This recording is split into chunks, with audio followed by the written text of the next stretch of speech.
मैं doctor Ankit Kumar Jain, dermatologist and hair transplant surgeon.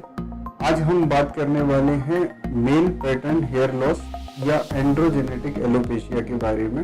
Mail pattern hair loss या androgenetic alopecia में basically हमारी body के terminal hair gradually vellus hair में convert होने लगते हैं। तो इसके लिए सबसे पहले हम टर्मिनल और वेलस हेयर समझ लेते हैं कि ये क्या होते हैं।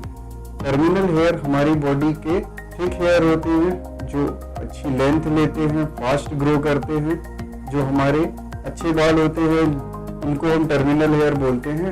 यह 2 सेंटीमीटर से ज़्यादा ग्रो करते हैं और यह 3 फीट तक भी ग्रो कर सकते हैं। जैसे फीमेल्स के केसेस में या कुछ मेल्स बाल बहुत लंबे रखते हैं तो उन केसेस में आप देख सकते हो कि ये काफ़ी लंबे ग्रो करते हैं।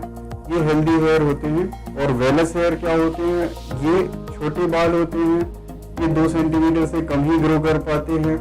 ये पतले बाल होते हैं, ये अनपिगमेंटेड से बाल होते हैं, लाइट कलर के होते हैं। ये आपने देखा होगा कि कुछ हिस्सों में हमारे सिर में जैसे कि बाल जब ग्रो तो करते हैं लेकिन बहुत ही कम ग्रो करते हैं, तो ये इस तरह के बाल वेलस हेयर कहलाते हैं। या हमारी बॉडी पे जो हेयर होते हैं वो वेलस हेयर होते हैं। टर्मिनल हेयर जनरली एक से ज्यादा रूट्स वाले भी हो सकते हैं, single root, double root, triple, quadruple, मतलब 4, 5, 6 तक रूट्स इनमें आ सकती हैं। और वेलस हेयर ज्यादातर सिंगल हेयर रूट ही होते हैं।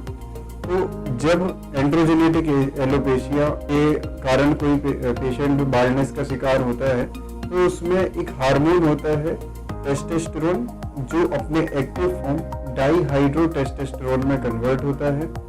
फिर वो डाईहाइड्रोटेस्टोस्टेरोन हमारे बालों के रिसेप्टर पे एक्ट करते हैं और टर्मिनल हेयर को मिनिएचराइज करना शुरू करते हैं और वेलस हेयर में कन्वर्ट करना शुरू करते हैं। तो जो टेस्टोस्टेरोन है या डाईहाइड्रोटेस्टोस्टेरोन है, यह मेन हार्मोन होता है जो हमारे सिर में मेल पैटर्न या एंड्रोजेनेटिक एलोपेशिया को लाता है। यह बाल्डनेस के कारण जैसे जैसे बाल मिनिएचराइज होंगे, मान लो 3 रूट 4 रूट से बाल अब ग्रेजुअली सिंगल रूट पे आ रहा है या लैप्स हो रहा है, तो वहां पे ऑटोमेटिकली क्योंकि हेयर काउंट कम हो रहा है, वहां डेंसिटी कम होने लगेगी, वहां पे बालों का बल्क कम होने लगेगा और गंजापन दिखना शुरू हो जाएगा। तो ग्रेजुअली इस तरह से ये परमानेंट लॉस कराता है। इसको रोकने का एक ही तरीका है कि हम इसको दवाइयां दें या DHT ब्लॉकर दें या वहां पे मिनॉक्सिडिल का यूज करें, उससे भी ये कुछ हद तक रुक जाता है।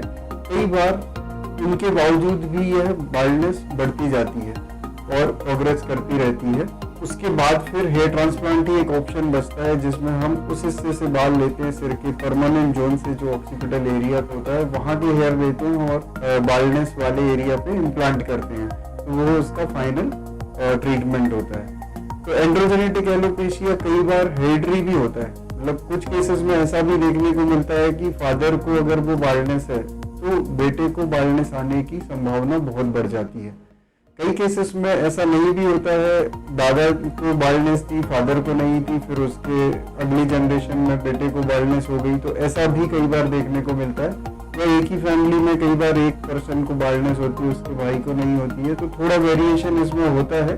पर हेरिडिटरी होने से यानी एक फैमिलियल एक टेंडेंसी होने से हमें एक चांसेस बढ़े हुए मिलते हैं उस पेशेंट में एज कम्पेयर टू जिसकी फैमिली में किसी को हेयर लॉस नहीं होता।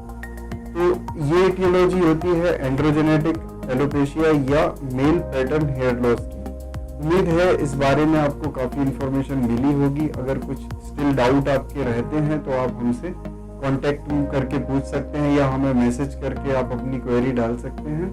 हम आपको रिप्लाई करेंगे और हम आपके सारे हेयर लॉस के प्रॉब्लम्स का सॉल्यूशन देने की पूरी कोशिश करेंगे।